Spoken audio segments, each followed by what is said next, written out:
നമുക്കൊരു കംപ്ലൈൻറ്റ് കിട്ടിയിട്ടുണ്ട്. Remote start work ചെയ്യുമ്പോഴത്തേക്കും എ സി ഓൺ ആവണമെന്നാണ് കസ്റ്റമർ കംപ്ലൈൻറ്റ്. നമുക്കൊന്ന് ചെക്ക് ചെയ്ത് നോക്കാം, കംപ്ലൈൻറ്റ് ഉണ്ടോ എന്ന് ചെക്ക് ചെയ്ത് നോക്കാം. അപ്പോൾ ഇതാണ് കാറ്. നമുക്കൊന്ന് റിമോട്ട് സ്റ്റാർട്ട് ഒന്ന് വർക്ക് ചെയ്ത് നോക്കാം.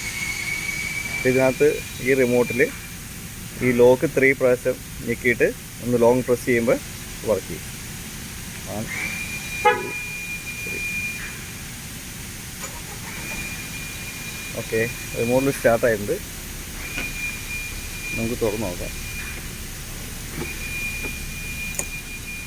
ഓക്കെ, ഇപ്പോൾ എ സി വർക്കായിട്ടില്ല. അപ്പോൾ ഇതിൻ്റെ പ്രോബ്ലം എന്ന് വെച്ച് കഴിഞ്ഞാൽ ഈ എ സിയുടെ സ്വിച്ച് ഓഫില്ലായിരുന്നു. എ സി സ്വിച്ച് നമുക്കിപ്പോൾ ഒന്ന് ഓൺ ആക്കിയിട്ട് റിമോട്ട് സ്റ്റാർട്ടിൽ ഒന്നുകൂടെ വർക്ക് ചെയ്ത് നോക്കാം. ഓക്കെ ഓക്കെ, ഇപ്പോൾ എ സി വർക്കാവുന്നുണ്ട്. ഇനി ഇഗ്നീഷൻ സ്വിച്ച് ഓഫ് ചെയ്തിട്ട്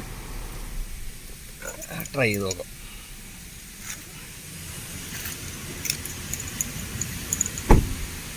ഓക്കെ, റിമോട്ടിൽ ലോക്ക് ചെയ്തു. വീണ്ടും റിമോട്ടിൽ സ്റ്റാർട്ട് ചെയ്ത് നോക്കാം. 1 2 3 ലോങ് പ്രസ്. സ്റ്റാർട്ടായിട്ടുണ്ട്.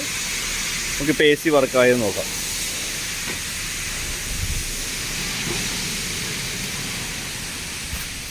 ഓക്കെ, ഇപ്പോൾ എ സി വർക്കായിട്ടുണ്ട്. എ സിയുടെ സ്വിച്ചൊക്കെ വർക്കായിട്ടുണ്ട് എല്ലാമായിട്ട്. അപ്പോൾ ഇത് കസ്റ്റമറിന് അറിയത്തില്ല. ഇതൊരു പുതിയ വണ്ടിയാണ്. ചിലപ്പോൾ കസ്റ്റമർ അറിയില്ലാണ്ടായിരിക്കും. കസ്റ്റമർ എ സിയുടെ സ്വിച്ച് ഓഫ് ചെയ്തിട്ട് റിമോട്ട് സ്റ്റാർട്ടിൽ വർക്ക് ചെയ്യുമ്പോൾ എ സി വർക്ക് ചെയ്യില്ല. അപ്പോൾ കസ്റ്റമറിനോട് പറഞ്ഞു കൊടുക്കുക ഇത് പ്രോബ്ലം ഒന്നുമില്ല, ഫങ്ഷനൊക്കെ ഓക്കെ ആണെന്ന് പറഞ്ഞു കൊടുക്കാം. ഓക്കെ.